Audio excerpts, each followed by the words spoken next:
Find out how isolated lighthouse keepers survived the Great Blizzard of 1888 using nothing but ingenuity, while the mainland was paralyzed for days. Chapter 1. The Deceptive Calm. The morning of March 11, 1888, awoke over the eastern seaboard of the United States in an aura of icy, deceptive perfection, shrouding the race rock light in the harsh, leaden light of early dawn. This monumental structure, made of huge blocks of granite set on a treacherous reef at the entrance to Long Island Sound, was a lonely bastion of human will exposed to the untamed elements, and its wet, frosted walls gleamed in the pale rays of the sun like armor forged from the hardest steel. Inside this claustrophobic tower, surrounded by raging water on all sides, Chief Lighthouse Keeper Silas Blackwood, a veteran with a face deeply wrinkled like a map of old navigation routes, began his daily ritual, unchanged over the years. He was a man in his late 50s, cut from the same rough stuff as the tower in which he served, a man remarkably sparse of words, but endowed with a gigantic, quiet competence that allowed him to survive in a place where the ocean routinely tried to wash away all traces of human presence. His thick, dark navy blue woolen jacket permeated through and through with the smell of salt, kerosene, and damp, rustled quietly with each slow, calculated movement as he approached the heart of the lighthouse with almost religious reverence.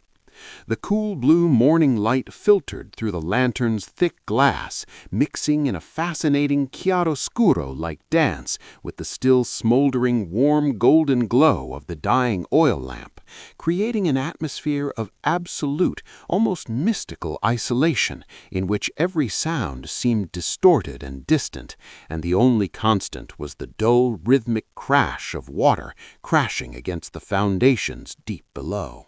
At the very center of this glass sanctuary, like a gigantic crystalline flower with brass stems, rose a massive Fresnel lens, a masterpiece of 19th century optics, over which Silas leaned, a piece of blank, soft canvas in his hand. His calloused, old-scarred fingers moved with a mesmerizing grace and economy, polishing every inch of the brass fittings and delicately wiping the glass prisms, each of which had to be spotlessly clean for the light to pass through the thick fogs and storms. The smell of polishing paste and burning oil mingled with the frosty air flowing through the leaks in the massive brass window frames as the lighthouse keeper methodically removed the tiniest traces of soot, treating this task not only as an official duty, but as a fundamental act of resistance against the encroaching chaos of nature.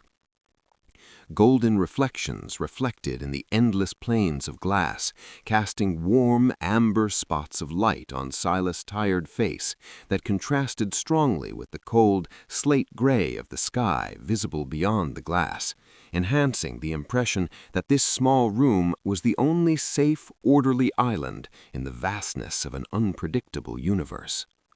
Each wipe of the glass was like praying a silent rosary, an attempt to conjure reality and maintain mechanical order in a world where one crack in the glass, one extinguishment of a flame, could mean the death of dozens of anonymous sailors who relied on this point of light in the endless night. As Silas straightened up to assess the results of his work, his sharp, wind-bleached eyes instinctively turned to the horizon, and his hand automatically rested on the icy guardrail. And it was then that he noticed the first subtle, dissonant note in the seemingly perfect symphony of the morning.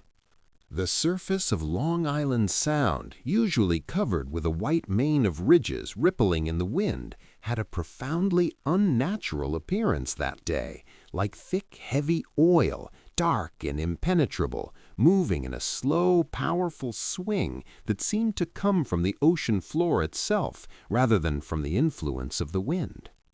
This lifeless, oily roll, devoid of even the slightest hint of a sea breeze that could account for such gigantic shifts in water masses, sent an unpleasant, cold twinge of primal unease into the veteran's stomach, a feeling reserved only for those who had spent decades observing the vagaries of the great water and learned to read its minute moods like an open book.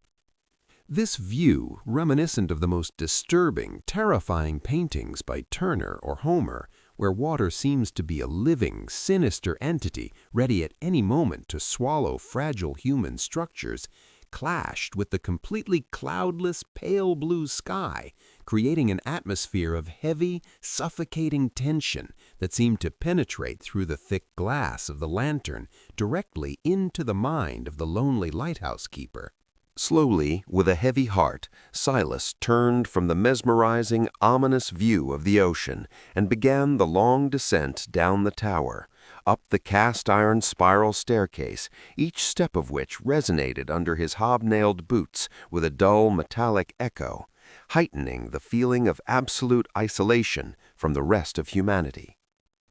He reached the watchroom, a small, rigorously kept room filled with the smell of old paper, tobacco, and varnished wood, where on a massive oak desk rested a large leather-bound lantern journal, the official record of life and death in this isolated place. Sitting on a hard stool, he opened the book reverently, reached for a quill, and, dipping it in the inkwell, looked at the brass barometer hanging on the wall, the pointer of which had been stationary for hours in a position indicating stable, fine weather, a stark contradiction of what Silas felt in his bones. With the precision acquired over the years of service, his hand began to draw neat calligraphic letters on the yellowed paper,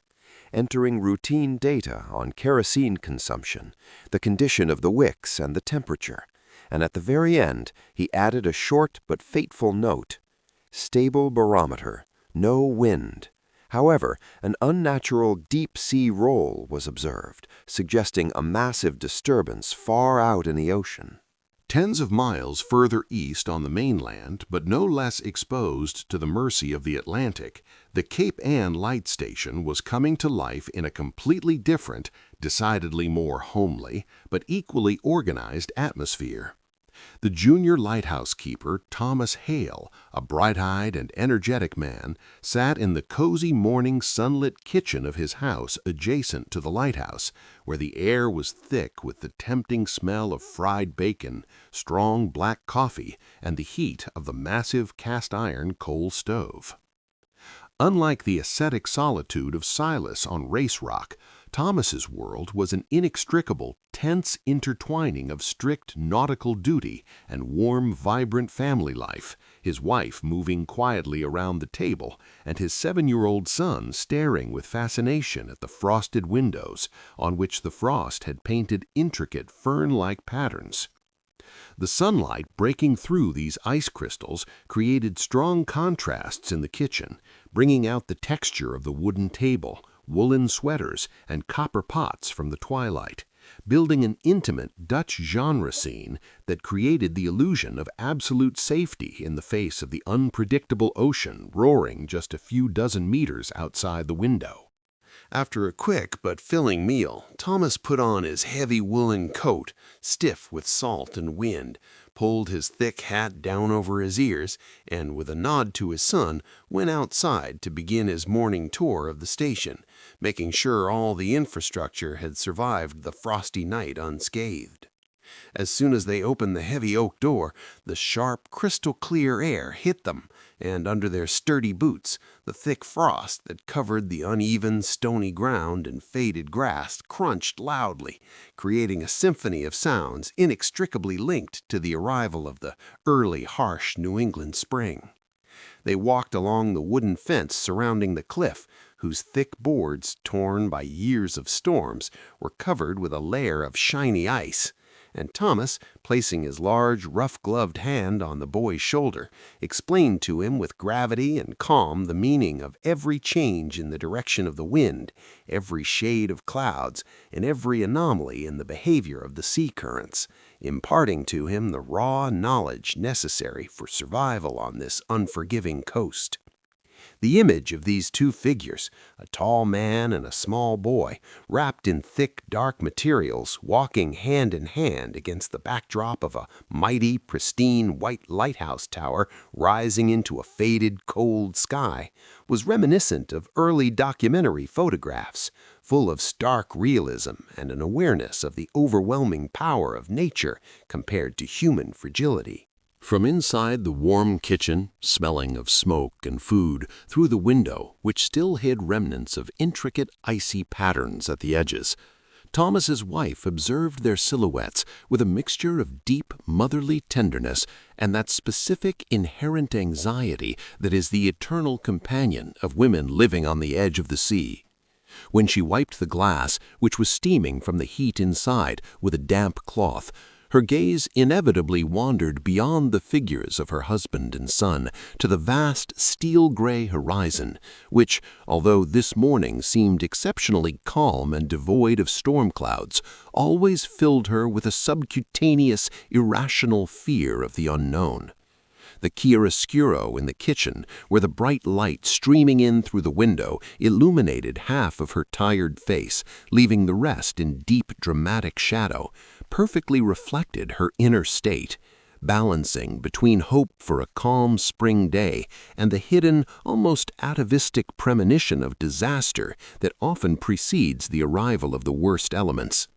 She knew from experience that the ocean could be at its most treacherous precisely when it seemed calmest, and this morning's silence, broken only by the faint ticking of the wall clock, seemed too deep, too laden with unspoken menace for her to fully enjoy the apparent beauty of the day that was beginning. Meanwhile, outside, while checking the condition of the rusty cast-iron mountings of the foghorn on the edge of the cliff, Thomas Hale suddenly stopped, and his trained eyes noticed a phenomenon that instantly shattered his inner peace and caused the blood in his veins to freeze with inexplicable cold for a split second.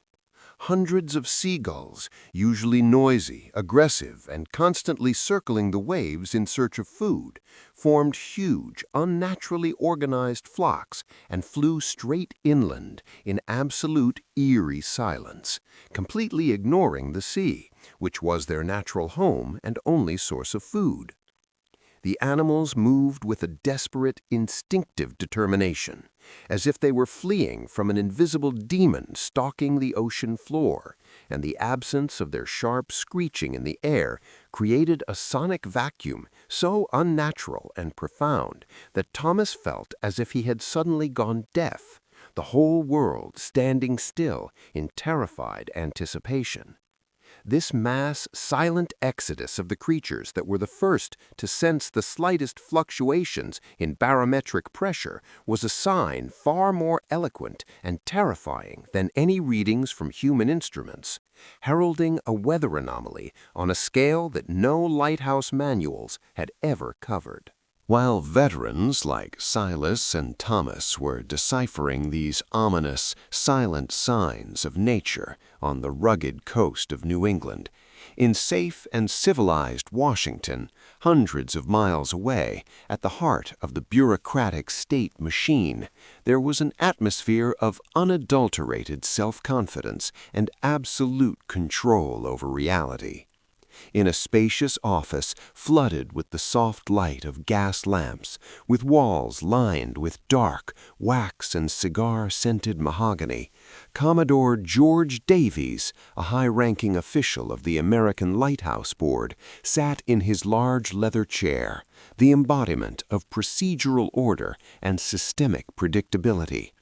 For Davies, a man of impeccable manners and a razor-sharp analytical mind, the vast and chaotic ocean that his lighthouse keepers faced on a daily basis was reduced to rows of digits in registers, precise navigation charts, and material consumption tables that mathematically managed the lives of thousands of people scattered along the coasts. The dust slowly fell in shafts of light, coming through the high windows overlooking the quiet streets of the capital, emphasizing the almost sterile, salt and wind-free atmosphere of this place, where the only element was the rustle of paper and the quiet, monotonous sound of a pen scratching the thick parchment paper of official documents. In front of the Commodore were carefully stacked stacks of quarterly supply reports for the entire New England district, critical documents that detailed tons of prime anthracite, hundreds of gallons of pure kerosene, and barrels of salt beef shipped to the farthest, most isolated stations like Race Rock and Cape Ann. Davies methodically leafed through these manifestos, his eyes skimming the columns of numbers, checking whether each station was prepared for the standard expected vagaries of early spring weather, believing with the naivety typical of people in the age of technological progress that adequate supplies and strict adherence to regulations could protect his subordinates against any eventuality.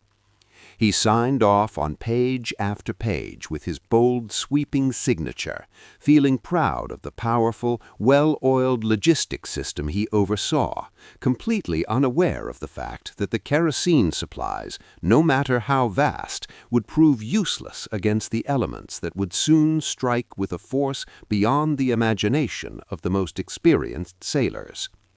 This limitless trust in systems, charts, and bureaucratic infallibility was the hallmark of those times, the great hubris of the 19th century, which, when faced with the primal, brutal fury of unbridled nature, was bound to end in a catastrophe that exposed man's defenselessness, no matter how many papers he covered himself with. At the same time, when Commodore Davies was celebrating the triumph of human organization, a dozen or so blocks away, in the noisy, smoky, and ozone-smelling room of the Central Telegraph Office, the fate of thousands of people at sea and on land was being weighed.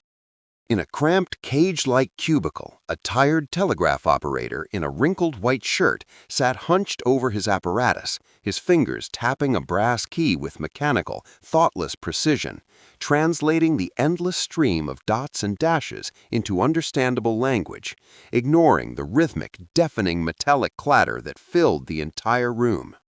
For him, this monotonous process was just another day of exhausting office routine, writing down boring commercial messages, stock exchange reports, and official bulletins in which he saw nothing more than a series of letters to be copied as quickly as possible onto yellowish, narrow strips of paper.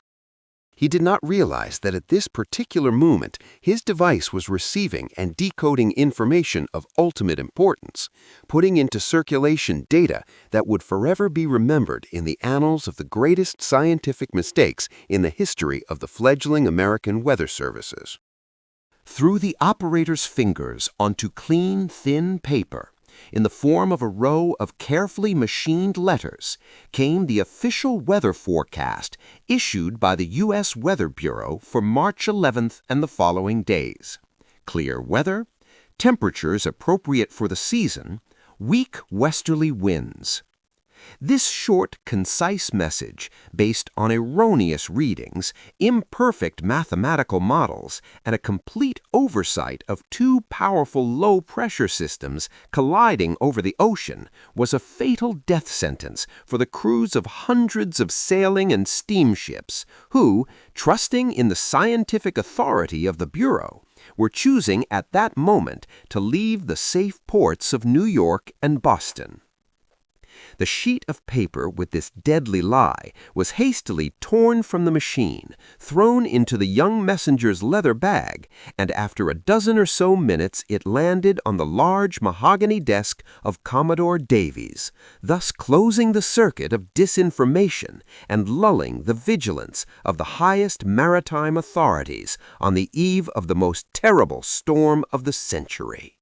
At Race Rock Light, with each passing hour of the morning, the sun rose higher and higher in the sterile sky. but its rays carried no noticeable warmth, only magnified the sharpness of vision, sharpening every detail with a raw, photographic ruthlessness.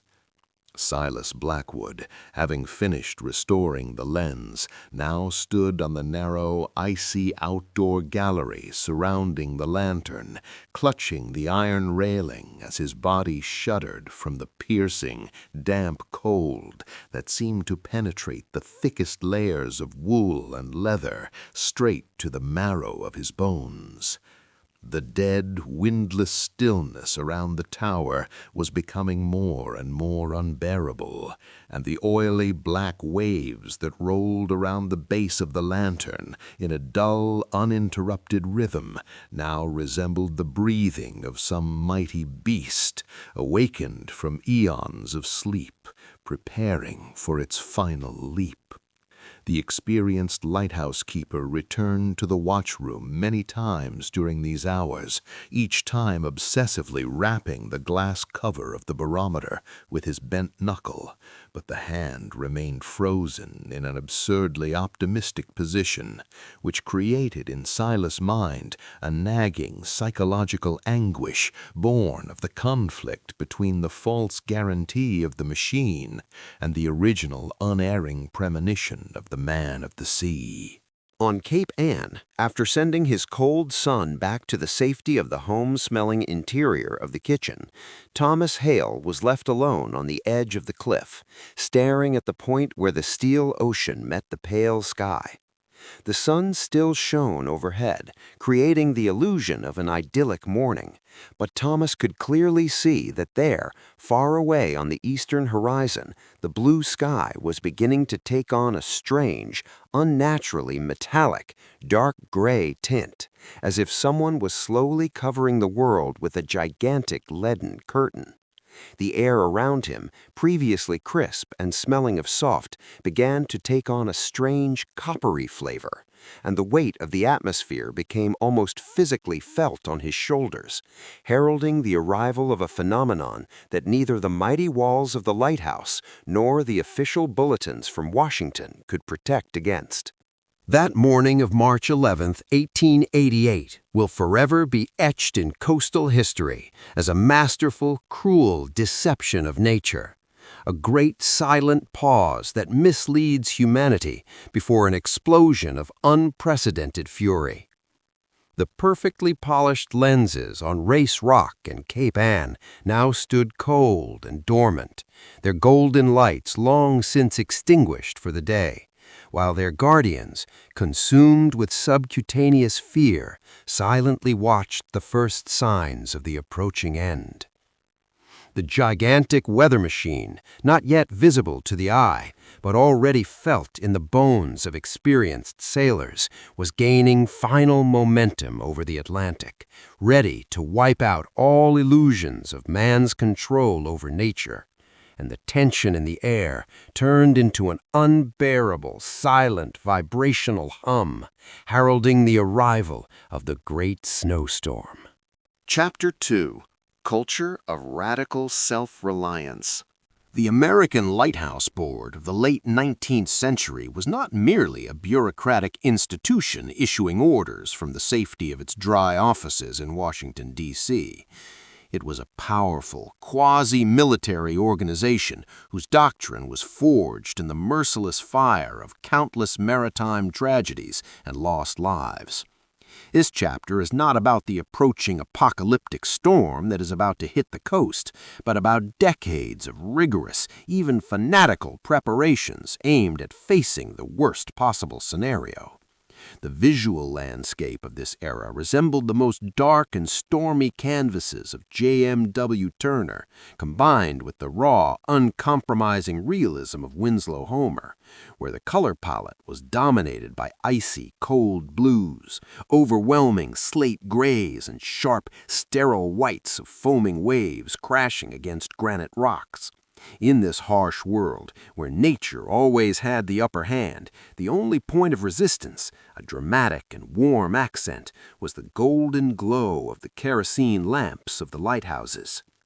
The council's philosophy was based on one fundamental pillar: absolute, radical self-sufficiency.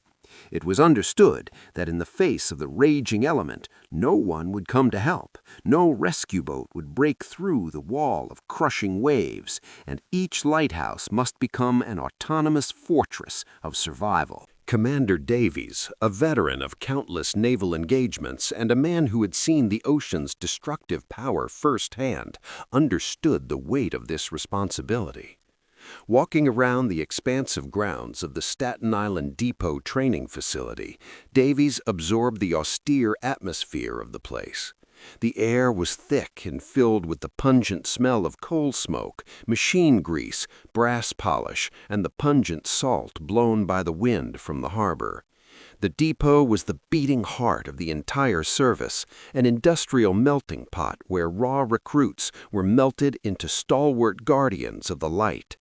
The sounds coming from every corner of the facility, the rhythmic blows of hammers, the crunching of gears, the shouted commands of instructors, created a symphony of constant preparations that were supposed to reduce the margin for error to zero, making the recruits realize that their job was not just about lighting a wick, but about complex survival engineering. In one of the cool brick training halls, where light flowed through tall windows, creating deep, dramatic chiaroscuro contrasts, Davies stopped to watch from the sidelines as a group of young apprentices struggled with the monumental clockwork used to rotate multi-tone Fresnel lenses. This scene was the epitome of the technical rigor required of every lighthouse keeper. The instructor, a man with a face scarred by wind and frost, drilled the young recruit mercilessly, whose hands, slick with machine oil, trembled with effort as he tried to calibrate the precision brass gears and heavy weights. This mechanism had to work with absolute flawlessness, because stopping it meant that the flashing lantern became a steady light, which could confuse ship's navigators in thick fog and lead them straight to deadly reefs. Davies watched the boy learn to respect the powerful forces of friction and gravity, understanding that every cog, every lever, and every drop of oil had a direct impact on the lives of hundreds of sailors. The recruits had to become mechanical virtuosos, able to dismantle and reassemble this colossal heart of the lighthouse in pitch darkness, using only touch and muscle memory, while the wind outside howled like a damned, trying to tear the tower from its foundations. Moving to the next room, the commander witnessed another equally fundamental form of training, an oral examination in emergency procedures based on every guard's holy book, the famous Instructions for Lightkeepers. The room was almost claustrophobic, and the severity of the interrogation was reminiscent of a military tribunal. The young student, sweating despite the cold, stood at attention, reciting from memory complicated algorithms for dealing with rapeseed oil freezing, the glass burner cylinder cracking due to a sudden temperature difference, or the lenses becoming smoky. The instructor, holding a thick leather-bound manual, asked questions at lightning speed, unable to stand a moment of stuttering. These regulations, as Davis well knew, were not invented by bureaucrats behind a desk. Every rule, every order, and prohibition in this book was written with the blood and lives of lighthouse keepers who died because in their time there were no such procedures. This examination was a form of religious catechism, drilling into young people's heads that obedience to instructions was the only shield protecting them from chaos and death, creating in them unshakable self-confidence based on iron routine. Meanwhile, in the far windy north at the Cape Ann Lighthouse, veteran serviceman Thomas Hale was putting into practice one of the Council's most important directives, the famous 30-day rule. The architecture of the tower and its attached utility rooms exuded a sense of massive, unyielding durability. The hewn granite walls were several feet thick, yet the cold ocean penetrated the interior, frosting the iron rivets and massive wooden beams. In the starkly lit light of a handheld kerosene lamp, Thomas took his adolescent son to the lowest level of the tower, where the warehouses were located. The smell of the place was a mixture of musty, damp stone, oil, and salt. The 30-day rule was an absolute law requiring each light station to have sufficient supplies of food, fuel, and medical supplies to survive complete isolation from the world for a full month, no matter how violent a storm might block the supply routes. It was in these claustrophobic but safe spaces that Thomas taught his son the logistics of survival, showing him that a lighthouse keeper was not only a mechanic and navigator, but also an intendant and host on the most isolated outpost in the world. Thin shafts of golden light revealed monumental stockpiles of supplies out of the darkness, the physical manifestation of institutional power and predictability. Thomas and his son slowly took inventory, a ritual repeated almost reverently. His father pointed to the heavy oak barrels containing the salted pork, explaining that the thick layer of salt was the only thing that kept the meat from rotting during the months when the moisture consumed everything. They counted canvas bags filled with stone-hard flour, which could be used to bake crackers if there was no fresh bread. But what they paid most attention to were the square tin canisters of kerosene, which stood in perfect geometric rows like soldiers on parade. Kerosene was the blood of the lantern. Without it, the light would go out, and without light, the lantern became a useless pile of stones in the ocean. As the boy touched the cold metal of the canisters, he began to understand how thin the line was between them and disaster, and how these goods, stored with mathematical precision, were their only insurance policy against the unpredictable fury of the approaching winter. But the most important lesson of the day came when Thomas led his son to a heavy wooden box reinforced with brass fittings and secured with a sturdy padlock. This was a compulsory medical kit provided by the Lighthouse Council. When Thomas opened a lid, they were hit by the sharp, hospital-like, almost suffocating smell of carbolic acid, the primary antiseptic at the time. Inside, in the absolute order required by the instructions, were pristine white rolls of linen bandages, tubes of ointments, splints for immobilizing fractures, razor-sharp surgical scalpels, and glass bottles of morphine.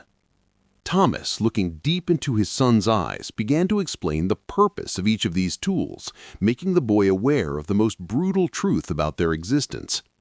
In the event of a serious accident, fingers crushed by the gears of the mechanism, severe burns from boiling oil, or a deep cut caused by a broken glass lens, there was no way to call a doctor.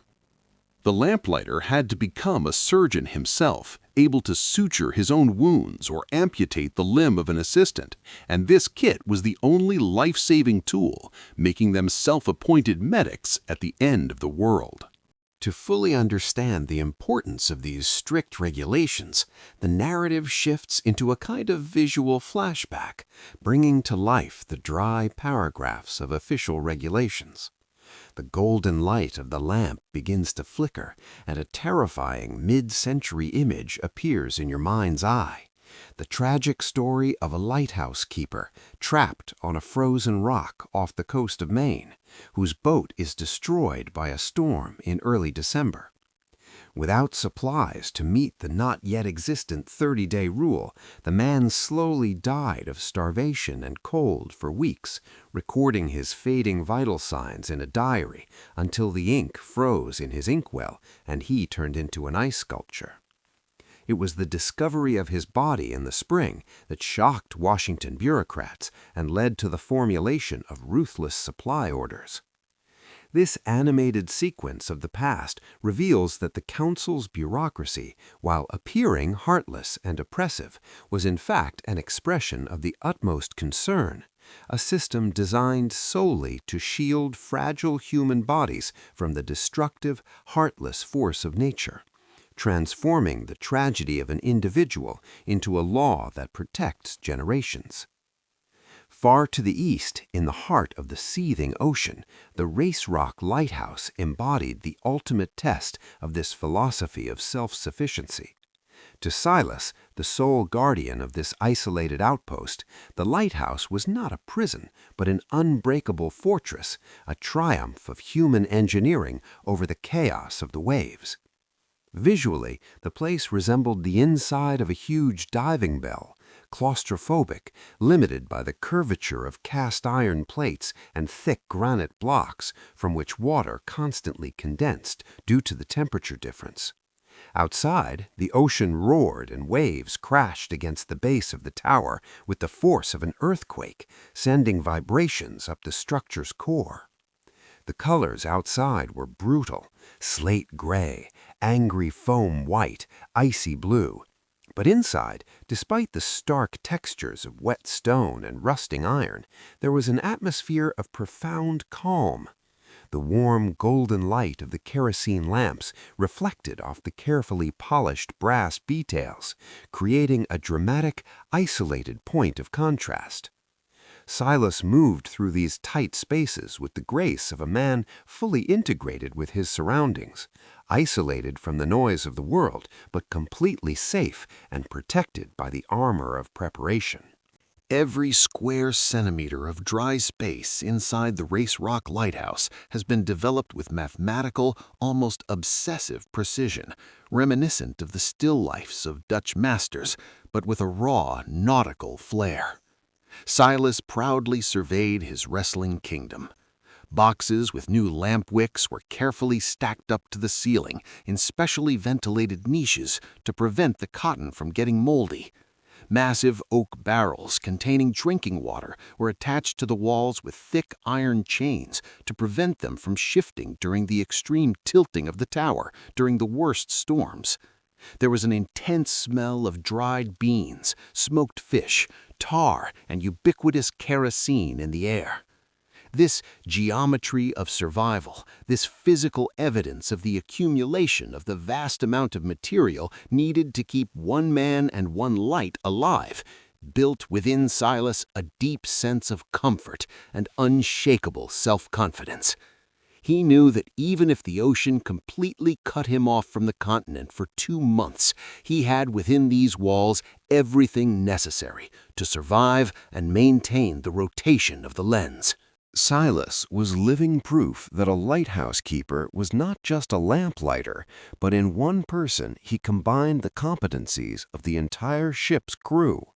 In just 1 hour, he was able to switch roles seamlessly, demonstrating the versatility the institution demanded. As a meteorologist, he leaned sternly over the brass barometer, recording in a heavy leather-bound journal the sharp drop in atmospheric pressure and the change in wind direction, anticipating the arrival of a monstrous storm.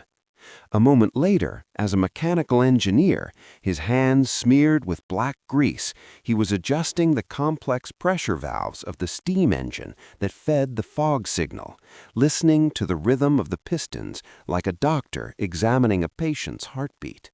Then, as a building inspector, he tapped granite walls with a lantern in his hand, checking the integrity of the mortar while subjected to constant, powerful waves.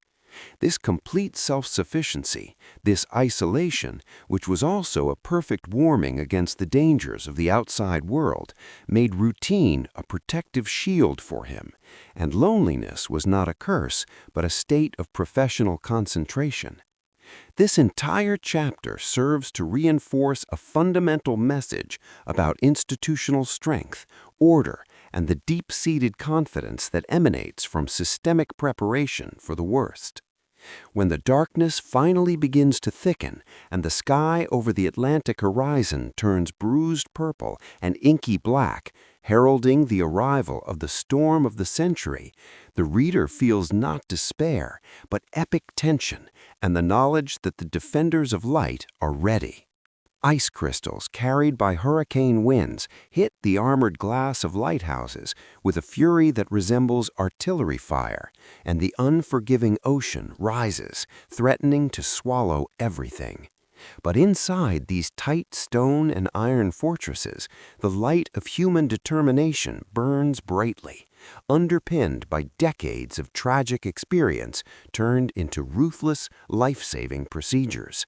Men in thick woolen coats stand at their posts, bundled with supplies, medical knowledge, and reliable mechanics, waiting for the elements to strike, not like victims, but like ancient guards on the fortress walls, ready for the greatest test of their culture of radical self-sufficiency. Chapter 3. First Petals. The early afternoon of March 12th brought with it a sinister, almost unnatural change that slowly but surely began to consume the previously calm winter sky over the entire eastern seaboard. The transition from deceptive calm to absolute unbridled chaos did not happen with a sudden lightning strike, but crept like a predator, first changing the color of the light itself. The crystal-clear blue, which a few hours earlier had given false hope for the imminent arrival of spring, began to thicken and cloud until it finally took on a sickly yellow-gray shade, resembling the color of an old festering bruise on the vast body of the sky. This ghastly palette of colors, dominated by murky slate grays and dirty ochres, cast a light so drastically unnatural on the turbulent ocean waters that the foaming waves seemed made of heavy lead, lifeless, yet pulsating with a hidden, murderous, and untamed energy. The wind, initially just an innocent cool breeze playing with the sea crested, began to rapidly increase in strength in a way that no seasoned sailor could ignore. But this was not the typical pounding blast of a summer storm. The wind gradually grew stronger, transforming into a low, continuous, plaintive moan that seemed to come from absolutely all directions at once, as if the entire empty space between the turbulent ocean and the falling sky were vibrating with unimaginable pain. The sound had nothing of angry fury to it. Rather, it was an apocalyptic announcement of absolute destruction, a dark prelude to the symphony of chaos that would soon descend mercilessly upon defenseless human settlements. Each icy blast carried with it a physical, crushing weight, pressing brutally against the eardrums, pressing brazenly into every tiny crack in the old wooden houses, and reminding everyone who had the courage to listen that nature was preparing to deliver the final blow from which there would be absolutely no escape. The atmosphere was becoming more and more dense by the minute, almost suffocatingly claustrophobic, and the omnipresent, piercing cold seemed to ignore the thickest layers of woolen clothing, penetrating deep into the bones and freezing not only the blood in their veins, but also the very hearts of those who watched with rapidly growing horror as the world they had known before was irrevocably losing its safe, familiar contours to the inevitably and rapidly approaching all-consuming darkness. On Race Rock, an isolated stone tower rising straight from the angry, roiling waters of the ocean, Silas felt this dramatic change not only in the thickening air, but in the very solid granite from which the lighthouse had been so painstakingly constructed. Subtle vibrations, almost imperceptible at first, began to creep up the spiral staircase, carrying the ocean's anger from the foundations to the lantern itself, making the massive structure seem to tremble to its foundations as if it were a living organism reacting to an approaching mortal danger. His face tense with foreboding, the guard approached the massive oak desk to make his routine 4 p.m. entry in the station's official logbook. But his eye was immediately drawn to the intricately carved brass barometer hanging on the adjacent cold wall. What he saw on the glass dial of the instrument caused the blood in his veins to freeze completely for a split second, and his breath caught in his throat. The barometer hand, usually moving with a lazy, predictable slowness, was now falling downward at such a dizzying, terrifying speed that the phenomenon seemed completely impossible according to the known laws of physics and meteorology. The ominous movement of the needle did not simply herald the arrival of another winter blizzard, to which Silas, Tortured by a deep primal anxiety and a desperate need to verify for himself what the brass instrument was mercilessly announcing, Silas slowly opened the heavy steel door leading to the outer lantern gallery, immediately facing a brutal physical confrontation with the awakened element. He had barely managed to poke his head outside as the first merciless harbingers of impending chaos hit him, and he immediately realized that what was coming was nothing like the gentle, picturesque snowflakes of idyllic winter postcards. What was carried by the howling wind looked more like hard, granular lumps of ice projectiles as sharp as broken glass that flew through the air at blinding speeds in an almost perfectly horizontal trajectory, determined to injure and destroy everything in their path. These brutal, icy particles hit Silas's uncovered face with the force of a flogging, pinching his skin painfully and forcing him to close his eyes, already watering from the gusty wind, while he desperately clung to the icy cast-iron railing with the last of his strength so as not to be immediately swept into the abyss of the stormy sea. The landscape that spread before his eyes was a stark, merciless study in cool steel blues, gloomy slate grays, and sharp, aggressive whites, a composition worthy of the most dark and catastrophic canvases of maritime masters, showing the ocean in a state of absolute, uncontrolled boiling. Silas's heavy woolen cloak, which was usually a reliable shield against the winter chill, now seemed merely a thin layer of paper, mercilessly torn and blown by a wind with a force that seemed to mock any human attempt to defend against its power. With each passing second, visibility dropped dramatically, and the outside world, previously familiar and contained, began to shrink and collapse in on itself, trapping the guard in a small, claustrophobic bubble of angry, roaring air and swirling ice. Silas, fighting for every last gulp of frosty air that burned his lungs like liquid fire, made a hasty final inspection of the massive glass protecting the heart of the lantern, and then, with great physical effort, leaning his entire weight against the pressing element, he managed to slam the steel door shut, shutting out the growing nightmare, although deep inside he knew that the real test of survival had only just begun. At the same time, hundreds of miles to the north, on Cape Ann, exposed to the ocean winds, Thomas Hale was fighting his own, equally grueling and desperate battle, trying to protect his family's living quarters at all costs from the murderous attack of the approaching storm. Outside, against the wall of the solid building, Thomas struggled with the massive oak storm shutters, whose hinges, though regularly oiled, now seemed to offer a resistance as strong as the wind itself, which howled furiously as it tried to tear the heavy wood from his frozen hands. His thick woolen coat, already soaked to the skin from the ever-present freezing sea breeze, flapped wildly and hit his back violently, while the icy wind tore at the fabric with such aggression that it seemed to want to tear off his clothes and leave him completely defenseless against the raging elements.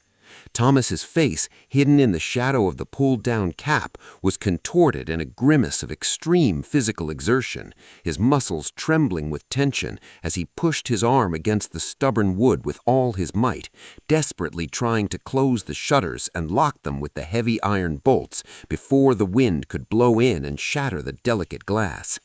The sounds that accompanied this fight, the terrible screech of rusting iron, the dull thud of wood hitting the stone wall, and the constant animalistic. While isolated lighthouses along the chilly Atlantic coast faced the first brutal blows of the deadly wind, in the heart of Washington, in the dry and brightly lit offices of the main weather station, a completely different but equally devastating and tragic dimension of this growing nightmare was unfolding. The atmosphere, which was initially filled with the routine, bureaucratic boredom of a typical Tuesday afternoon, suddenly thickened, giving way to nervous, almost panicky bustle and absolute astonishment.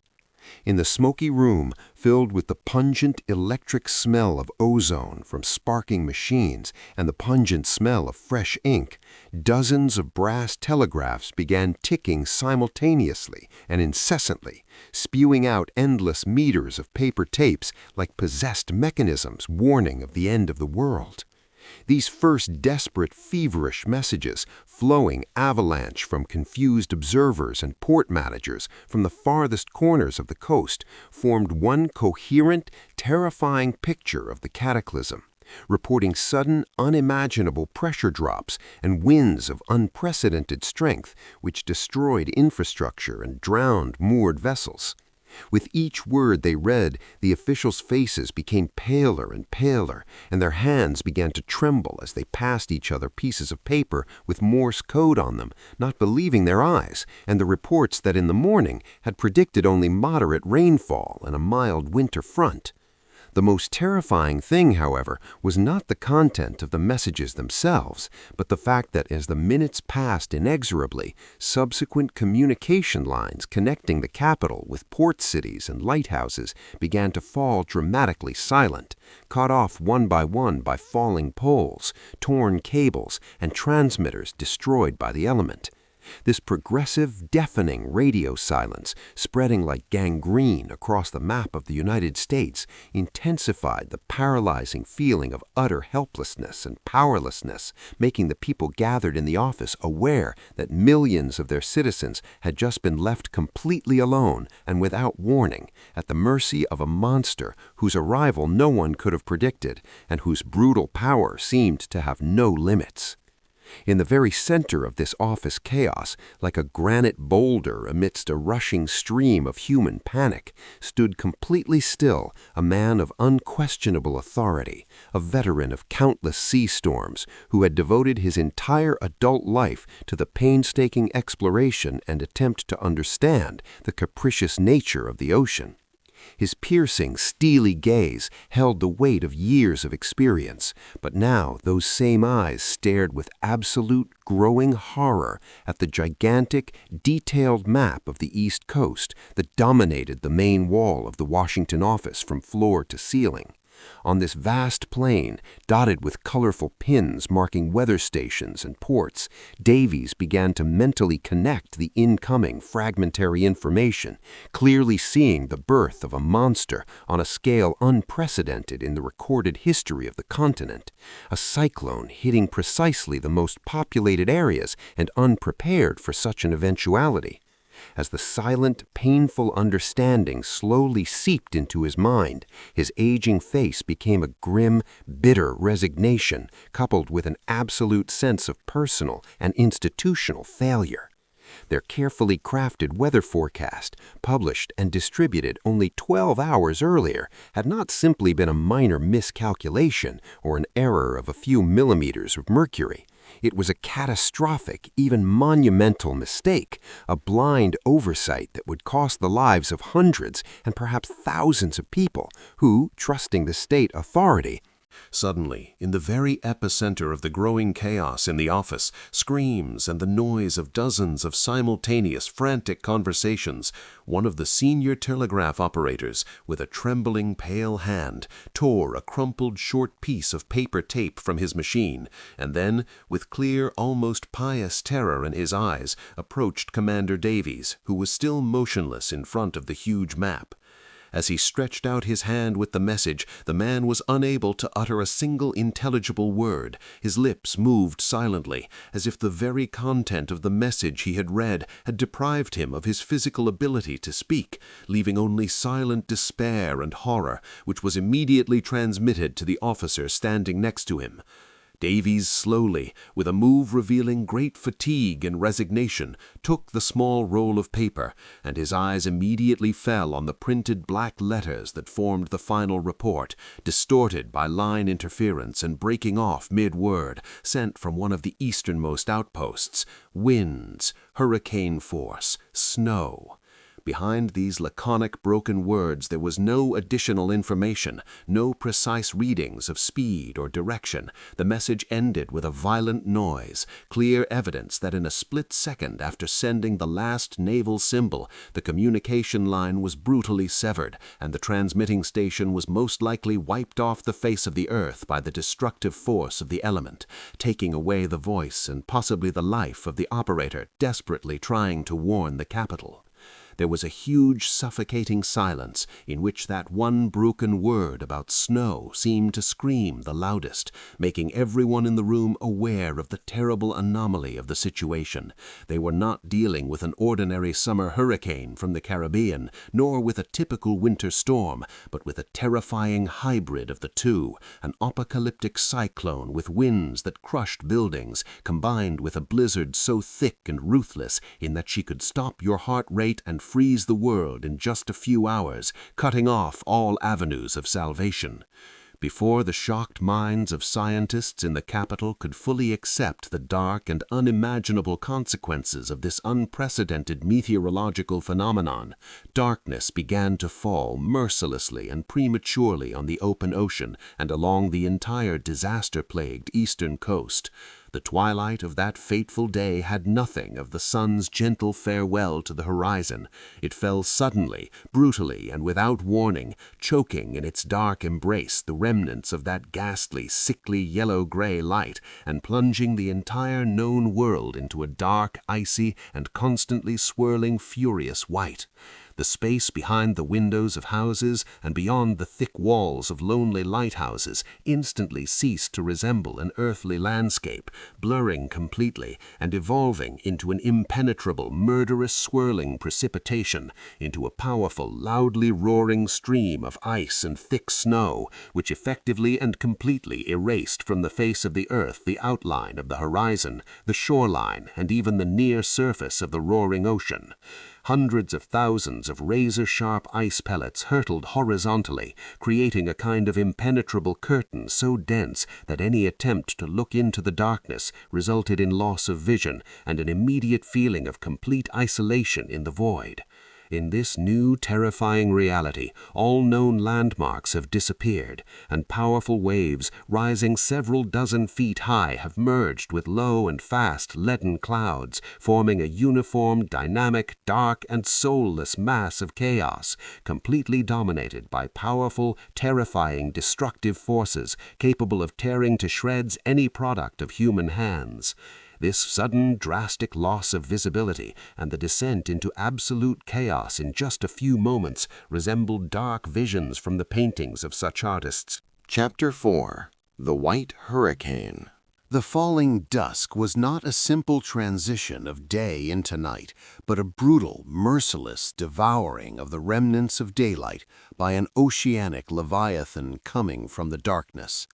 The snowstorm, which went down in history under the ominous name of the White Hurricane, was not just an extreme meteorological phenomenon in the minds of lighthouse keepers cut off from the world. It transformed into a living, breathing entity with 1,000 ice tentacles that hit the defenseless eastern coast with insane fury and incredible impact.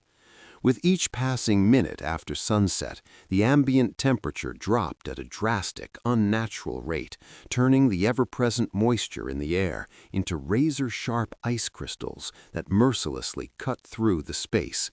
The colors of the entire visible world were reduced in the blink of an eye to an extremely gloomy, austere palette of colors straight from the darkest apocalyptic canvases of J.M.W. Turner. Frosty deep blues, dirty slate grays, and above all, an overwhelming, blinding white blizzard that paradoxically seemed to absorb every, even the smallest spark of natural light, leaving only claustrophobic darkness. The wind, easily exceeding the terrifying speed of 80 miles per hour, stopped simply howling and began to emit a low, vibrating roar, like the pain of torn earth and the groans of thousands of damned souls. It was no longer just an ordinary storm. It was a massive, methodical attack of the raging elements on the fragile, meaningless human existence, a ruthless siege waged by an invisible, icy army from the far north. Ocean waves, lifted high by murderous hurricane gusts, created a chaotic, unpredictable landscape, reminiscent of moving mountain ranges of black water that collapsed with devastating fury on the stone structures of lighthouses scattered along the coast. The ocean and sky merged into one indistinguishable mass of icy water and thickly falling snow, creating a bleak arena in which every human being was but a tiny, infinitesimal speck of dust at the whim of a mighty monster. Around the Race Rock Lighthouse, erected on a treacherous reef, a scene of truly epic, devastating proportions took place, reminiscent of Winslow Homer's darkest maritime visions, in which a lonely structure stands at the epicenter of unlimited furor. The ocean, usually shining and majestic, was now transformed into a merciless beast with 1,000 open mouths, each eager to swallow the troublesome intruder from the rock. The most terrifying sight in this black, endless abyss were the monstrous waves, rising to a height of several meters, driven by the unrelenting momentum of the cyclone. The water in these waves lost the properties of an ordinary liquid and formed into huge, almost solid blocks of dark steel pressing mass, rushing with a destructive, terrifying speed straight towards the stone foundations. One such wave, resembling a gigantic wall of ice thrown straight from the sky in the chaos of the night, exploded against the massive granite base of the lighthouse with a deafening ricochet. The unimaginable force of this powerful collision unleashed a fountain of foamy spray that shot vertically high into the frosty air, sweeping the entire structure right up to the glass lantern like a malicious whip.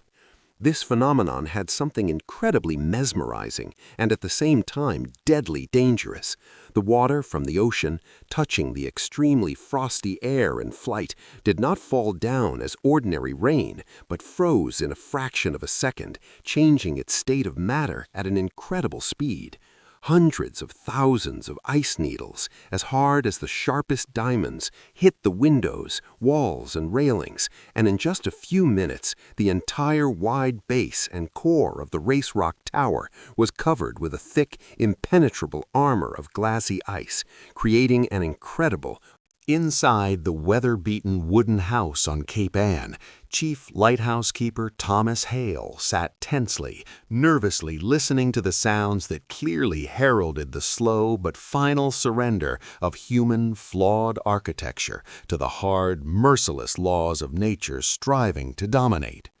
The most ominous and chilling of all the omnipresent sounds was the dull, deep, irregular cracking coming straight from the attic, the terrifying sound of the massive wooden roof rafters beginning to sag alarmingly under the endlessly increasing weight of hundreds of tons of accumulating snow and ice.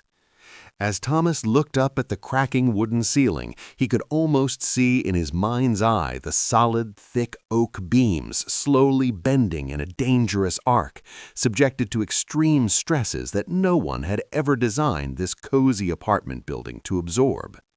With each hurricane blow, even the slightest creak of wood echoed in a wide, terrible echo throughout the interior of the house, silenced by icy fear, immediately setting the hearts of the huddled household members into violent, exhausting palpitations tinged with panic. The weight of the massive snow cover hanging over the family's heads caused indescribable mental pain. Thomas's imagination constantly gave him drastic and macabre visions of the roof suddenly bursting with a crash, which collapsed with impetus and merciless force to the very center of the rooms, irrevocably burying them alive under a thick, icy layer of heavy, broken boards, nails, and murderous piles of white snow fluff. The dry and sharp sound of wood fibers cracking in the attic sounded exactly like the ominous cracking of ice on a deep, frozen lake under the weight of careless footsteps. It was an undeniable sound that was the last, grim warning of total architectural disaster. However, the crushing weight on the roof was not the only brutal aggressor that Thomas Hale's desperate family had to face in this hopeless situation. On this macabre and endless night, the enemy also attacked with equally great force every, even the smallest and seemingly secured crack in the outer facade of the wind-swept building. The crazy wind, rushing at a terrifying speed that is rare in these latitudes, turned out to be extremely clever and murderously penetrating, easily finding entry paths exactly where the tired human eye could not see absolutely any holes, even microscopic ones, in the structure of the boards. Tiny cracks in the dried putty of the windows, narrow gaps that had formed over time between the dry boards of the porch floor, and even the extremely solid-looking joints at the very stone foundations became, in the blink of an eye, highways for the murderous, piercing cold breaking straight from the heart of the cyclone. The living space, previously considered with complete confidence as a solid rock and a warm shelter after a tiring day of work on the lighthouse, was suddenly filled with a constant, paralyzing, icy draft that quickly and irrevocably sucked away all the remnants of the precious warmth accumulated inside. The cold, striking with a fury unknown before, crept mercilessly deep under every thick layer of clothing worn by the household members, immediately paralyzing all the joints of the arms and legs, forcing the lungs to take very shallow, ragged breathing reminiscent of panic, and the blood to rapidly withdraw from the chilled limbs to save the key central organs. Each subsequent and more powerful blow of the roaring wind against the thin outer wall of the building immediately resulted in the formation of a fine, white wave of deadly frost forcefully breaking into the dark interior, which then quickly settled and froze on heavy furniture, fluffy carpets, and all cold brass fittings, heralding Chapter 6. Frozen Breath of the Race Rock Lantern. Deep in the bowels of the Race Rock Lighthouse, where the smell of hot machine oil mingled with the choking scent of burning coal and damp salt, Silas stood motionless, his head tilted at an unnatural angle, like a predator listening for the slightest rustle on the forest floor. Outside, a blizzard was raging like nothing the oldest navigators of the New England coast could remember, a monster born of Arctic air and ocean hatred. But it wasn't the roar of the wind that caught his attention. It was a sound, or rather a subtle, disturbing degeneration of it, emanating from the powerful steam fog signal, the mechanical heart and lungs of this isolated outpost. Typically, each horn's roar was a physical blow, a powerful, low vibration that resonated in the marrow of one's bones, shook the solid granite blocks of the tower, and carried for many nautical miles, cutting through the thickest fog and blackest night to warn stray ships of the deadly underwater teeth of the reefs. But now, at regular intervals, as the cauldron released its pressurized steam, the roar became more and more muffled, as if choking on its own voice. Silas, who knew the machine's every breath better than his own heartbeat, felt it immediately. The tone lost its purity, became hoarse, whistling, and dangerously short, and each subsequent sound emission seemed to require an increasingly greater, unnatural effort from the mechanism. This wasn't just a malfunction as described in the rigorous manuals of the Lighthouse Board. It was something much more insidious, an invisible disease gnawing at the brass throat of the warning system. The clock was ticking, and each minute that passed without a full, clear sound of the horn meant that the blind ships on the ocean were drawing closer to their doom. Silas walked over to the brass steam pressure gauges. The needles were firmly planted in the green fields, the kettles were red hot, the fireplace was roaring, consuming shovels of coal, and the valves were functioning perfectly, leading to one chilling conclusion. The problem was not inside the safe, warm tower, but outside, in the heart of the raging inferno. This realization fell on him like an icy shower, and his original focused professionalism slowly but surely began to give way to a growing, claustrophobic feeling of fear, of the unknown, of a failure that no one had ever prepared him for. He knew that he had to leave the safe shelter and face the element face to face, because each subsequent muffled moan of the horn was a death sentence for someone there, in the white void. The worst-case scenarios began to swirl in the lighthouse keeper's mind, analyzing with mathematical precision the time it would take for a sailing ship pushed off course by a storm to hit invisible razor-sharp rocks. He leafed through hundreds of pages of official regulations in his mind, searching for any mention of such a phenomenon. But the bureaucrats who designed these procedures had never faced the fury of the ocean in the middle of winter. They were blind to the fact that nature will always find a loophole in even the most perfect human system. Silas had to become the first line of defense, even though his inner voice told him that the forces he would face were far beyond the capabilities of one tired man. Dressing was a ritual of preparation for a battle in which the chances of victory were terrifyingly small. Silas pulled on a thick woolen sweater, the weave of which was thick and hard like chainmail, and then he put on a heavy canvas storm coat impregnated with layers of linseed oil to protect it from the dampness that was seeping in everywhere. On his feet, he slipped on iron-shod leather boots to give him traction on the treacherously slippery, icy outdoor galleries. Thick woolen gloves and a scarf tied tightly around his neck and face complemented his meager armor. When he stood in the small passageway in front of the heavy oak door, Chapter 7. The Engineer's Gambit. He descended the winding cast-iron staircase, each heavy, unsteady step echoing with a dull, metallic echo in the claustrophobic space of the tower, where the mad howling of the wind outside slowly gave way to the rhythmic, deep pulsing and hissing of the engine room. Silas was on the verge of complete physical and mental exhaustion, his cold body shuddering in uncontrollable, painful spasms, and his thick, water-soaked woolen jacket was covered with a hard, crystalline crust of ice that cracked with a sharp crack with every movement of his stiffened arms. The contrast between the terrifying, icy hell of the storm raging outside and the stifling, humid, and oppressive atmosphere of the lower levels of the lighthouse was almost palpable, hitting him like a physical blow straight to the chest. The omnipresent darkness was illuminated only by the faint, flickering light of old kerosene lamps, which cast long, distorted, and ghostly shadows on the wet, salt-water-dripping stone walls.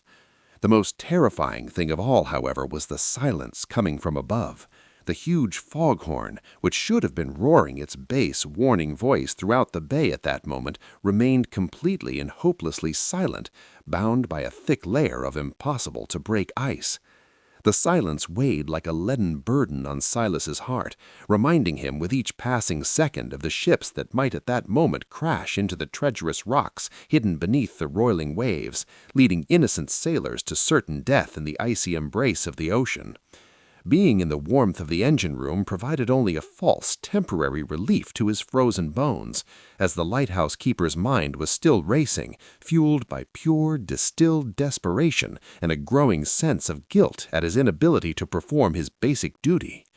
The smell of hot machine oil, burning coal, and old wet iron surrounded him, creating a peculiar, suffocating mixture that, under normal circumstances, would symbolize safety and routine, but now, in the face of disaster, seemed only a grim reminder of technological failure in the face of the unimaginable power of merciless nature. At the very center of this stuffy, dank dungeon stood the steam boiler, a massive, riveted beast of black iron that breathed with the hoarse hiss of steam escaping under enormous pressure, the only source of real life in this dying tower. Silas fixed his blank, tired gaze on the heated surface of the cylinder, and in the darkness of the room, illuminated only by the irregular golden flashes of fire bursting through the cracks of the cast-iron grate of the firebox, his eyes suddenly narrowed in an expression of sharp, almost predatory concentration. In his mind, trained by years spent in solitude analyzing every mechanism and pipe in this structure, the seed of a crazy, dangerous thought began to grow, fueled by the clash of two extreme forces, the incredible heat trapped inside and the murderous, paralyzing frost outside. He stared at the brass gauges, their needles quivering slightly in the upper registers of the scale, indicating the enormous stored kinetic energy that, in normal operation, would drive the pistons of the compressor, pumping air into the foghorn. But now all that power was useless, blocked by frozen external valves, and the boiler had to be vented regularly to prevent a catastrophic explosion, wasting precious heat that escaped unproductively through fuses into the humid air of the engine room. A close-up of Silas's face at this critical moment would show a remarkable transformation. The dead expression of exhaustion gave way to the living, shining spark of a budding idea, and in the reflection of his enlarged pupils, the flames from the hearth danced, symbolizing the awakening within him. Chapter 8. The Landward Siege. The atmosphere within the sturdy stone walls of the keeper's house had metamorphosed from a sanctuary of warm domesticity into a claustrophobic, suffocating tomb. The physical sensation of being buried alive was palpable, pressing inward upon the inhabitants with every howling gust of the relentless tempest outside. Thomas Hale stood in the center of the dimly lit kitchen, surrounded by the oppressive, sepulchral silence that existed beneath the roaring cacophony of the storm. The wind was not merely blowing, it was screaming, a continuous, deafening roar that vibrated through the heavy wooden floorboards and traveled straight up through the thick leather soles of his boots, settling in the marrow of his bones. The darkness beyond the thick glass windows was absolute, forming not an absence of light, but a formidable physical barrier of densely packed snow that had steadily risen past the first-floor lintels. The air inside felt stale, heavy and thick, saturated with the acrid smell of burning coal, damp, unwashed wool, and the unmistakable metallic tang of human fear. He scrutinized the plaster walls, his eyes tracking tiny, terrifying fractures where the structural integrity of the ancient building was beginning to yield to the relentless inward pressure of the frozen mass. The house was rapidly losing its identity as a shelter, transforming instead into a sealed coffin, isolating them completely from the world of the living beneath an ever-expanding monolithic mountain of blinding white. The isolation was absolute, a profound and horrifying disconnect from any rational hope of rescue, communication, or reprieve. Every isolated creak of the straining floorboards sounded like the crack of a musket in the tense, heavy silence between the howling gusts, serving as a constant, dreadful reminder of the terribly fragile boundary separating his family from the lethal, freezing elements raging just inches beyond the stone.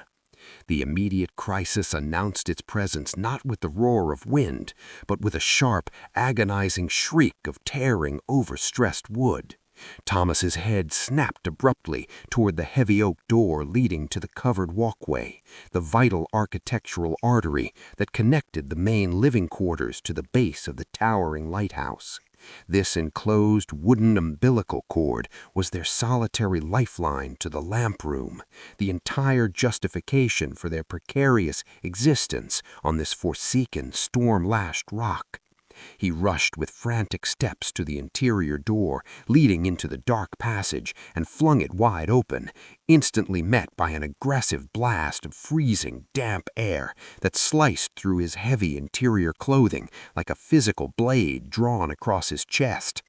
The sight illuminated by his flickering lantern made his blood run instantly cold. The sturdy, weather-beaten oak beams, thick as a strong man's thigh, were bowing violently inward under the colossal, unimaginable weight of a massive snowdrift that the hurricane-force winds had packed relentlessly against the structure's windward side.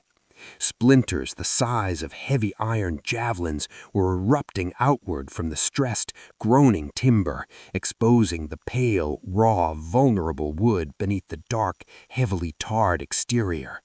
The elaborate wooden joints were screaming, producing a horrific cacophony of extreme friction and imminent structural failure, as the thick iron nails and rusted bolts were slowly, inexorably pulled free from their ancient moorings with sickening metallic groans.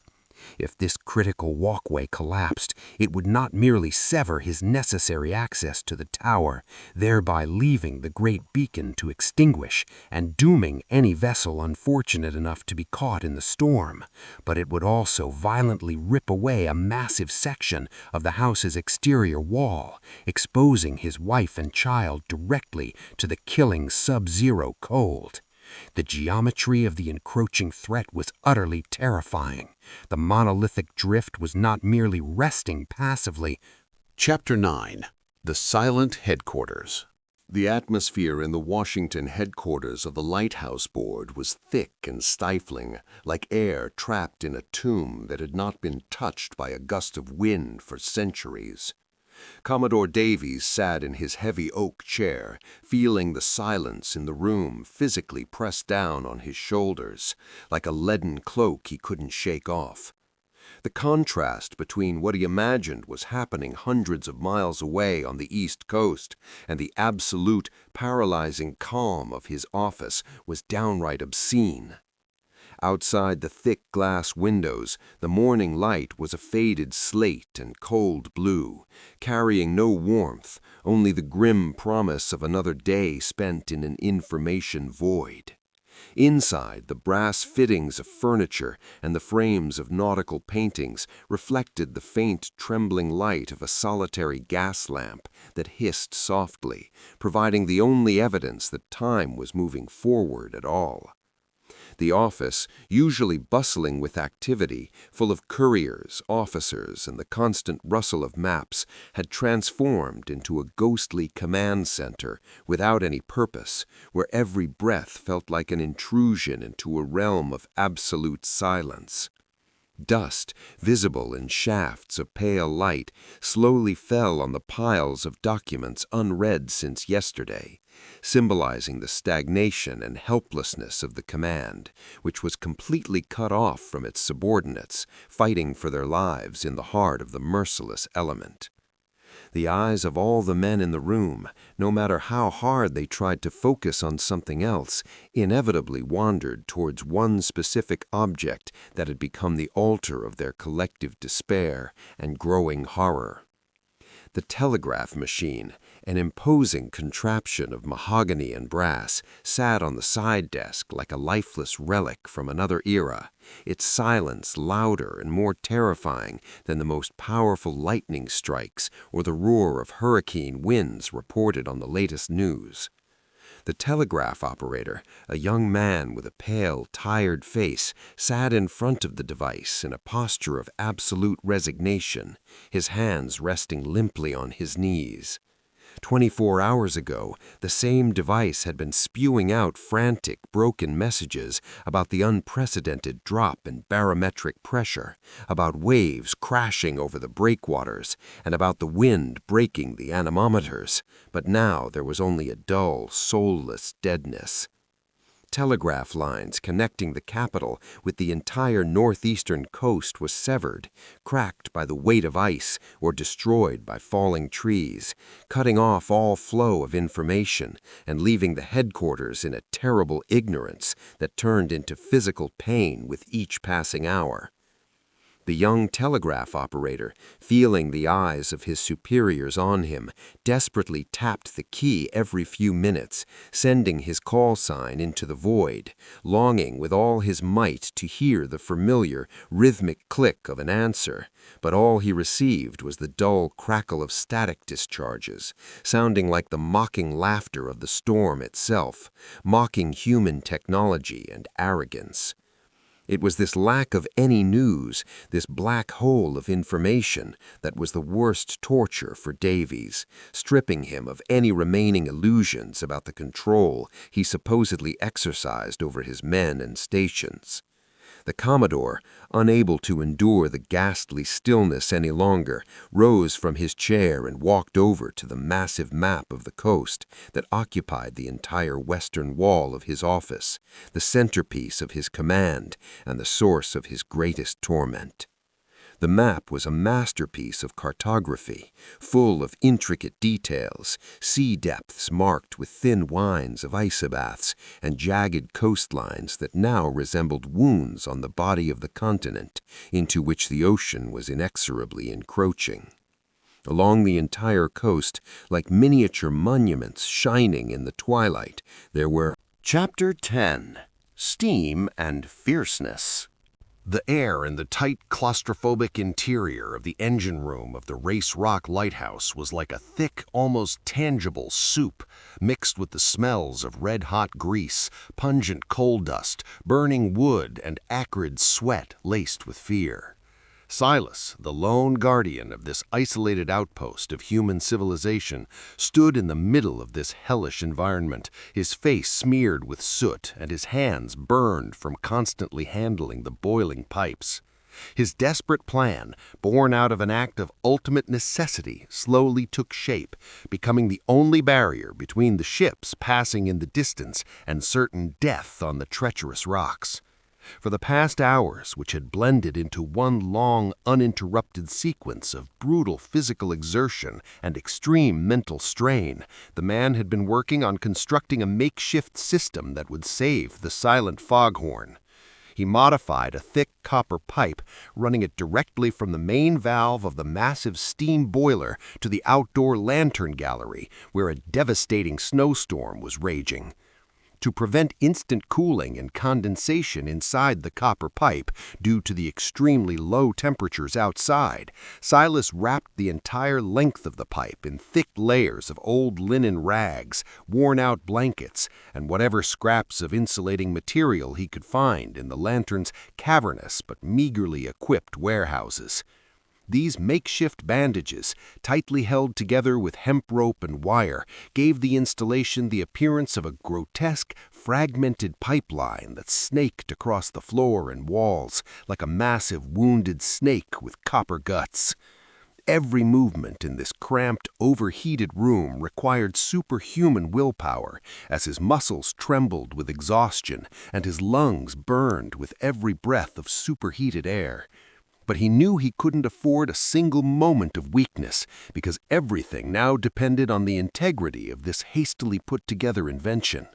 The brass joints had to withstand enormous pressure, and the rags could not catch fire from the heated surface, which, given the omnipresent coal dust, threatened the entire facility with fire. Silas tightened the final screws with a heavy, rusty wrench, feeling each turn of the tool reverberate with pain in his strained arms as his mind raced with worst-case scenarios of what might happen when, in just a few moments, he opened the main valve and unleashed the massive destructive force of compressed steam into this unproven, fragile, and absolutely amateurish system that was his only and last lifeline in the fight against the overwhelming force of the freezing ocean. Silas's gaze moved slowly over every inch of the copper surface, searching for the slightest signs of cracks, leaks, or weakenings in the material that could lead to disaster as the operating pressure built and the cauldron began pumping its boiling blood toward the outside world. The sound of the hurricane raging outside, pounding with unrelenting fury against the lighthouse's several-foot-thick granite walls, reminded him of the formidable adversary he was facing, heightening his feeling of absolute isolation and forcing him to muster his last reserves of physical endurance to see this mad plan to fruition before absolute, icy darkness descended. The moment of truth had arrived, the moment of the final confrontation between human intellect, represented by makeshift engineering, and the brutal, uncompromising force of nature that threatened to destroy everything around. Silas stood before a massive cast-iron cauldron, its steel plates radiating a powerful dry heat that blistered exposed skin if touched. Chapter 12. The Weight of the World. The ominous, deafening roar of the hurricane storm that had been battering the rocky coast of Cape Ann mercilessly for 3 days had now reached its absolute terrifying apogee, recalling the furious screams of thousands of damned souls trapped in the icy black bowels of the raging Atlantic. Thomas Hale, standing in the dim light of the hall of his stone house, watched with growing horror through the narrow frosted window what was about to happen. The footbridge, a 50-yard-long roofed structure of solid oak wood that for years had been the only safe link between the warmth of the home and the austere, lonely tower of the lighthouse, began to emit sounds like the moans of a tortured, dying animal. The wind, reaching speeds capable of uprooting 100-year-old trees, hit its side walls with the force of a speeding freight train, while unimaginable tons of wet, heavy snow accumulated on the roof. The snow, leaden and unforgiving, formed a gigantic drift that bent the thick support beams more and more with each passing minute. Visually, this scene resembled the darkest, most apocalyptic paintings of J.M.W. Turner, a swirling, chaotic mass of cold blues, slate grays, and blinding, brutal whites through which the ominous glow of the foaming waves occasionally broke through. Suddenly, with a sound so loud and sharp that it was like a heavy artillery shot at close range, the massive beam supporting the central pillar of the walkway broke along its grain with a deafening crack. This was just the beginning of a brutal chain reaction. The entire structure, no longer able to withstand the crushing weight of the accumulated ice and the hurricane's pressure, collapsed in on itself with a gruesome creaking noise. Wooden boards cracked like dry matches, iron nails tore out of their sockets with a terrible metallic screech, and the roof collapsed, burying the only safe route to the lighthouse beneath it. In a split second, in a cloud of swirling crystal dust and flying splinters, the pride of engineering ceased to exist.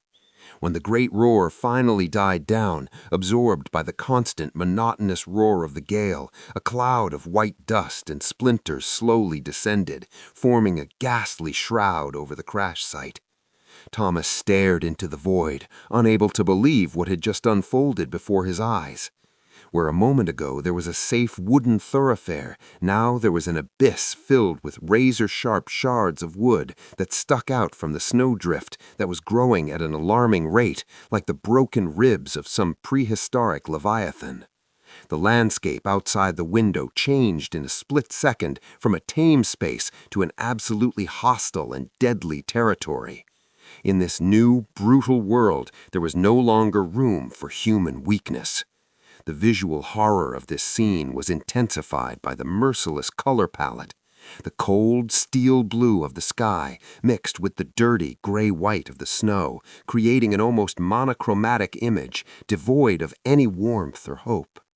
Thomas felt a physical cold begin to penetrate the thick glass, hitting him in the face like an invisible slap.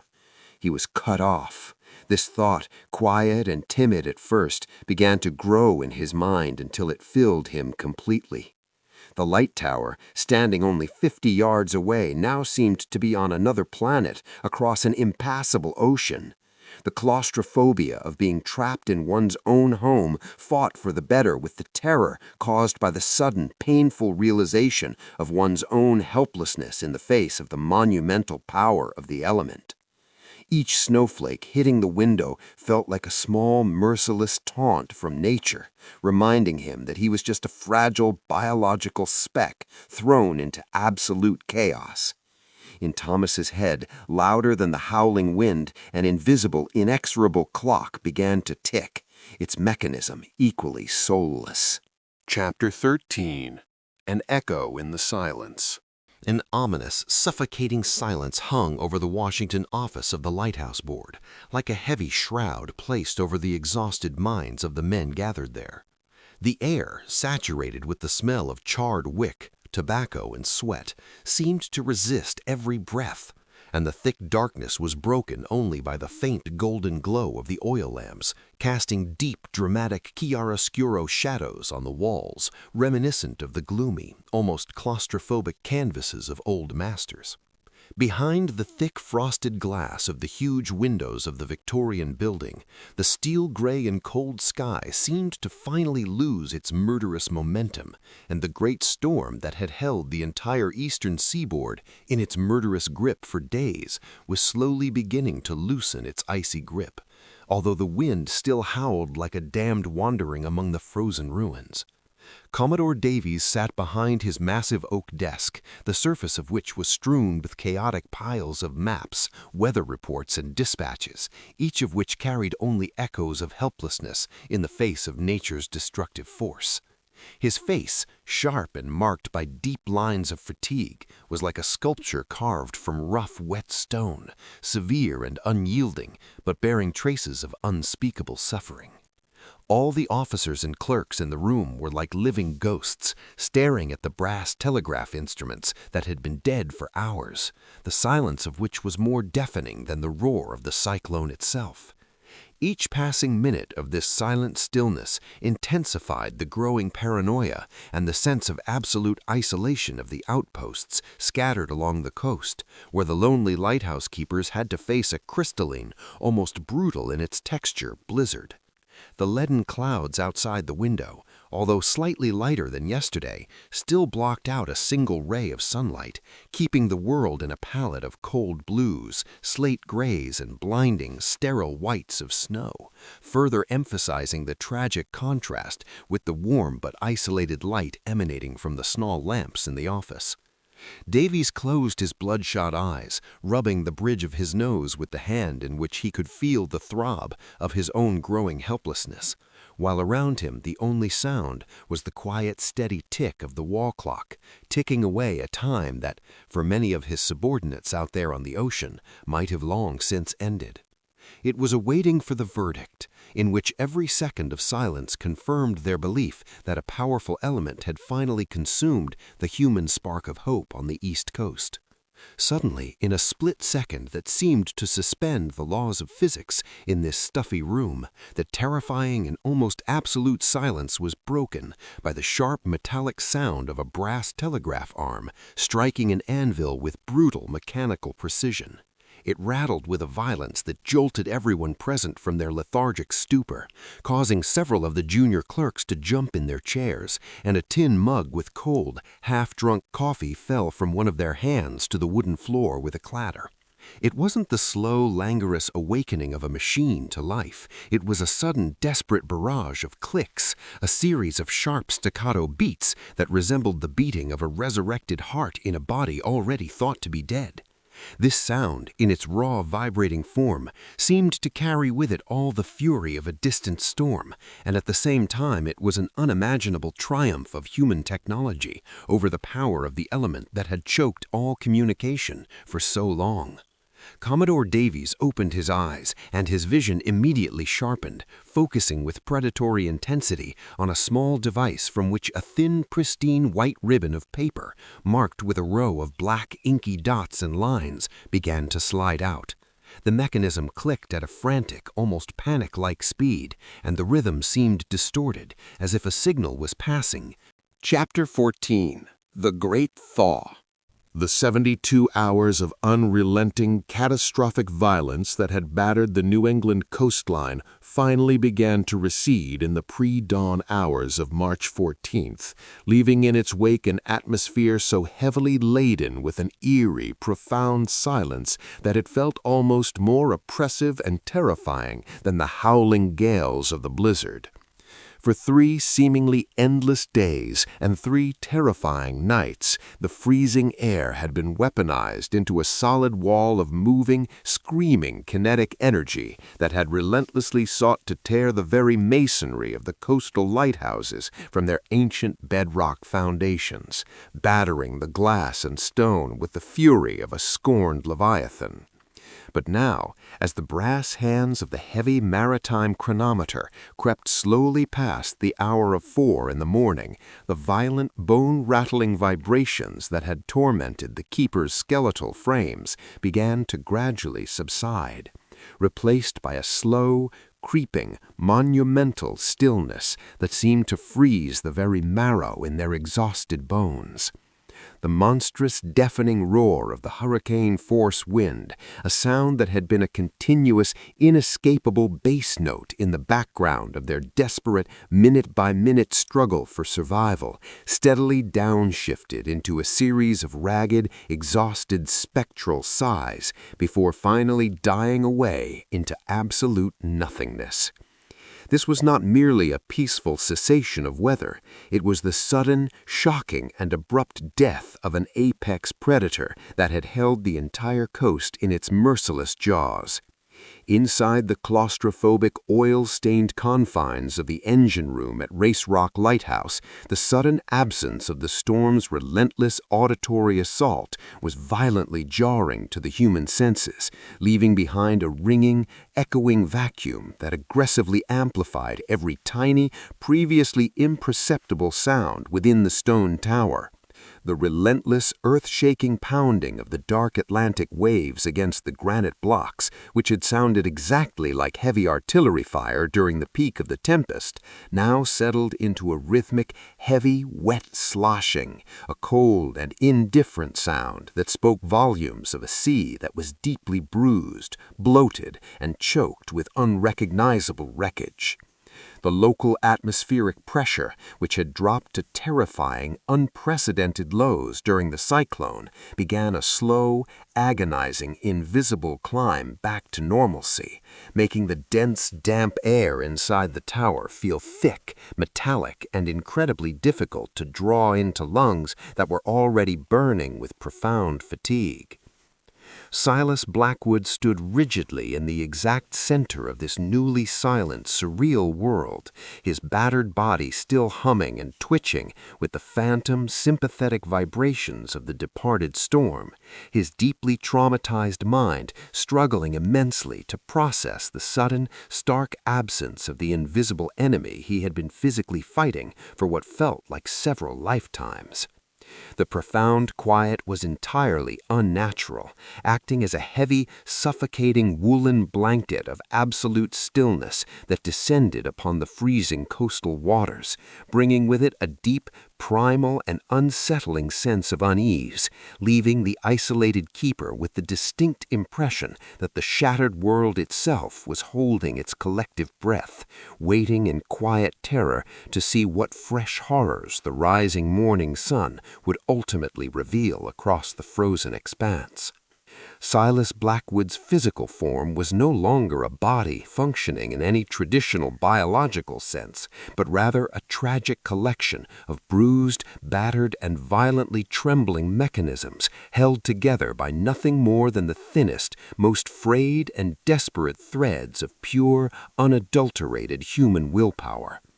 He was running entirely on fumes and the memory of adrenaline, his body's natural reserves having been completely exhausted more than 48 hours prior, leaving behind a hollow, aching husk of a man whose every minuscule movement was an agonizing exercise in localized torture and supreme exhaustion. Chapter 15. The Unsung.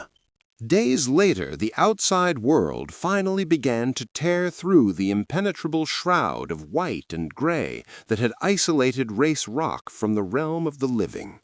The Great Blizzard, a meteorological leviathan that had sought to crush the eastern seaboard into submission, was finally drawing its last ragged breaths, leaving behind a seascape that resembled a frozen graveyard more than a navigable ocean.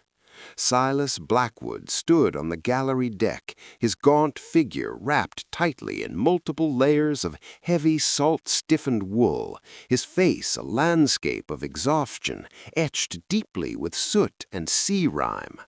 The visual reality of his world was a harsh, unforgiving canvas reminiscent of a J.M.W. Turner masterpiece, where the violent, swirling slate grays of the sky bled seamlessly into the treacherous, churning, cold blues of the Atlantic.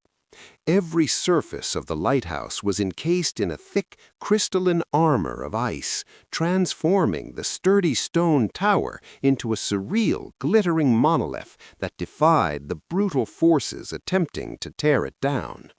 The textures surrounding Silas were a study in extreme hostility. The rough, wet stone beneath his frozen boots was slick and treacherous, while the splintered wood of the gallery railing, damaged by flying debris, offered a jagged, hostile grip to his numb, frost-bitten fingers. He stared out over the vast, uncaring expanse of the ocean, his eyes sunken deep into his skull from 72 hours of absolute, unrelenting terror and physical exertion, scanning the horizon for any sign of life. The cold was a physical entity, a predatory beast that gnawed incessantly at his extremities, attempting to steal the last reserves of his core heat. Yet he remained motionless, a solitary human figure, standing in stark defiance of nature's overwhelming power. It was then, amidst the endless chaotic dance of fractured ice floes and gray swells, that his bloodshot eyes caught it, a singular, impossibly small black dot on the distant horizon. It was a smudge of carven against the pristine, violent white of the ice-choked waters, a tiny, struggling anomaly in a world entirely devoid of human presence. For a long, suspended moment, Silas did not believe it was real. He attributed the sight to hallucinations born of sleep deprivation and the constant, deafening roar of the ocean that still echoed in his skull. But as the minutes bled into hours, the dot slowly, agonizingly resolved into a shape, a vessel pushing stubbornly through the treacherous ice fields. It was the Lighthouse Board tender, the very first ship to attempt navigation of these perilous waters since the storm had descended, its thick hull battering against the frozen crust of the sea, sending plumes of freezing spray into the bitter air. The sight of it, a tangible connection to the world he thought he might never see again, did not elicit a shout of joy or a tear of relief from Silas. Instead, it settled over him with a profound, quiet weight, a silent acknowledgment that his solitary, desperate war against the elements was finally coming to an end. The approach of the Lighthouse Board tender was an agonizingly slow and brutal display of mechanical endurance against the unyielding resistance of the frozen Atlantic. The vessel, a sturdy, iron-hulled workhorse designed for the harshest conditions, seemed painfully small and fragile as it battered its way through the dense pack ice that had formed over the shallows surrounding Race Rock. From his elevated vantage point on the gallery, Silas watched the ship's desperate struggle, listening to the rhythmic, bone-jarring crashes of the bow splitting the thick ice, a sound that carried clearly over the freezing water, sharp and percussive like distant cannon fire. Black, oily smoke poured in thick, desperate columns from the tender smokestack, a stark, dirty contrast against the pale, bruised canvas of the slate-gray sky, signaling the extreme strain on the ship's boilers. The sea itself. Chapter 16. The Light Will Survive. In the heart of the capital, in Washington, where the echoes of political disputes usually drowned out all other sounds, in the privacy of the spacious office of the Lighthouse Board, lined with dark, almost black mahogany, there was a silence so thick and palpable that it could be cut with a knife. Commodore Davies, a veteran of countless sea crossings, a man whose face resembled a map carved by salt winds and merciless sun, sat motionless, looking more like an ancient sculpture carved in raw granite than a living flesh-and-blood man. The atmosphere of this place, filled with the suffocating smell of old dried paper, beeswax used to polish furniture, and the subtle hint of expensive pipe tobacco, was an absolute, even shocking contrast to the brutal, icy reality that his lighthouse keepers had to face during the apocalyptic Great Blizzard just a few weeks earlier. The air in the office was heavy, lazy, and still, and the late afternoon sun streaming through the tall, thick-paned Victorian windows cast long geometric shadows on the patterned carpet in which golden dust particles danced slowly as if in a hypnotic trance. Davies, a flesh-and-blood seaman who had navigated the globe's treacherous waters all his life, felt almost uncomfortable within these sterile, safe, official walls, like a wild animal locked in a gilded cage. His large hands, rough as sandpaper and covered with a dense network of old, faded scars, reminders of ropes, hooks, and frostbite, rested on the smooth surface of the desk, touching the objects in front of him gently with an almost reverent, silent reverence. He smoothed the worn leather bindings of official reports and the thick transcribed pages of logbooks that had just arrived from the distant, lonely posts at Race Rock and Cape Ann.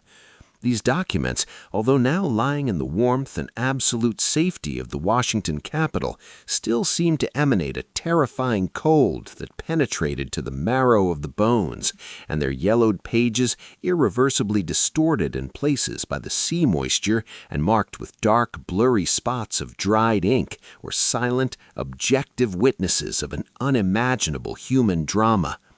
The Commodore closed his tired eyes for a moment, letting his imagination take him thousands of miles away to these isolated, wind-swept rocks, trying hard to feel just a fraction of that paralyzing fear and that superhuman determination that must have driven his men.